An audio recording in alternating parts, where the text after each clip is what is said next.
ब्रेकनंतर बघूयात हेल्मेट सक्तीला 10 दिवस पूर्ण होत असल्याने आज शिवसेनेने काढलेल्या अंत्ययात्रेनंतर आता हेल्मेट सक्तीचा सर्वपक्षीय 10वा वैकुंठात करण्यात आला।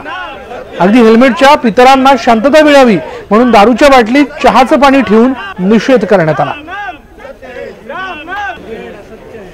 एखादी गोष्ट पटली नाही तर पुणेकर काय करू शकतात याचा अंदाज तुम्हाला येईल। आता पुण्यात आज हेल्मेट सक्तीचं 10वं घालण्यात आलंय। यापूर्वी शिवसेनेनं अंत्ययात्रा काढलेली होती आणि आता आज वैकुंठामध्ये 10वं घालण्यात आलं। नेमकं काय कारण आहे? तुम्ही आता कडू घास काढलाय थेट हेल्मेट सक्तीचा, पितरांना दारूच्या बाटलीत चहाचं पाणी पाजलं। चहाचं पाणी नाहीये त्याच्यामध्ये।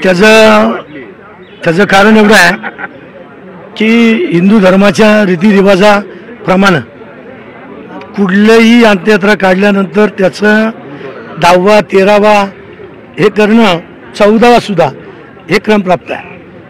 त्या हेतून आज आम्ही 10व्याचा हा कार्यक्रम घेतलेला आहे आणि या कार्यक्रम घेतल्यानंतर शेवटी कडू घास काढणं ही परंपरा आहे आपल्या हिंदू संस्कृतीची।